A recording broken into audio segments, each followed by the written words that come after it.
அவர்கள் வெளியிட்ட அறிக்கையில இப்போது கூட எங்களுக்கு எந்த தடையும் இல்லை, நாளையே பாஜக கூட்டணியிலிருந்து வெளிவரக்கு தயாரா இருக்கும், இப்படி வந்தால் எங்களுக்கான அந்த வன்னியர்களுக்கான இடஒதுக்கீடு வழங்கப்படுமான்னு ஒரு ஆமாங்க. நேற்று நான் சொன்னேங்கன்னா, பாட்டாளி மக்கள் கட்சியை பொறுத்தவரை மதிப்புக்குரிய மருத்துவர் டாக்டர் ராமதாஸ் ஐயா அவர்களாக இருக்கட்டும், இன்றைய தலைவர் அண்ணன் அன்புமணி ராமதாஸ் அவர்களாக இருக்கட்டும், ஒரு கொள்கையை வச்சிருக்கிறாங்க.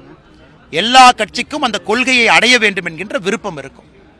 நேற்று என்ன சொல்லியிருக்கிறாங்க, மதிப்புக்குரிய மருத்துவர் டாக்டர் அன்புமணி ராமதாஸ் ஐயா பேசும்பொழுது, இதுதான் எங்களுடைய highest end of political journey, இந்த சமுதாயத்திற்கு நீங்க மதிப்பு மரியாதையும் கொடுக்கணும்னு கேட்டிருக்காங்க. அதில் எது தவறா பார்க்கலீங்கன்னா, நாங்களும் சொல்வது ப்ரொபோஷனல் ரெப்ரசன்டேஷன், எல்லா ஜாதிகளுக்கும் விகிதாச்சார அடிப்படையில் பண்ணுங்கன்னு தான் நாங்களும் சொல்லி கொண்டிருக்கின்றோம். அதனால் அவர்கள் சொன்னதில் எந்த தவறும் கிடையாதுங்கன்னா, ஆனால் ஒரு பக்கம் திமுகவை பொறுத்தவரை பிள்ளையும் கிள்ளிட்டு தொட்டலையும் ஆட்டுறாங்க.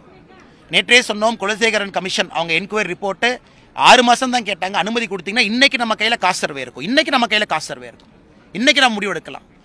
அதனால் திமுக அரசில் இருக்கிறாங்க, இதையெல்லாம் பார்த்து கொண்டிருக்கின்றார்கள். எல்லா சமுதாயத்திற்கும் நியாயம் வேண்டும் என்று பாரதிய ஜனதா கட்சி விரும்புகின்றோம். பாட்டாளி மக்கள் கட்சியினுடைய நிறுவன தலைவர் அவர்களும் இன்றைய தலைவர் அண்ணன் அன்புமணி ராமதாஸ் அவர்களும் கேட்பதில் எந்த தவறும் இல்லை. விகிதாச்சார அடிப்படையில் இருக்க வேண்டும் என்று நாங்கள் விரும்புகின்றோம். பொறுத்திருந்து பார்ப்போம்.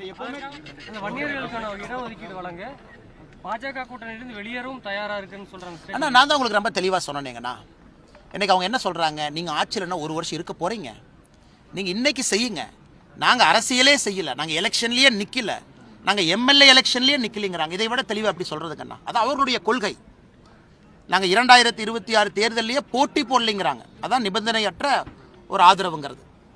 இதை விட தெளிவா சொல்றோமா? அவங்களுடைய கொள்கையை அவங்க பிரகடனப்படுத்துறாங்க. பாரதிய ஜனதா கட்சியினுடைய கொள்கையை நாங்கள் சொல்லிக் கொண்டிருக்கின்றோம். அதான் முதல்லயே சொல்லிட்டேங்கன்னா, அவங்க சொல்வதில் எந்த தவறும் இல்லை. காரணம், அவர்கள் அரசியல் பயணத்திலே இது உச்சபட்ச ஒரு விஷயமாக அவங்க பார்க்குறாங்க. நாங்கள் சொல்வது விகிதாச்சார அடிப்படையில் எல்லா சமுதாயத்திற்கும் கொடுக்க வேண்டும் என்பது எங்களுடைய வேண்டுகோள், எதிர்பார்ப்பு.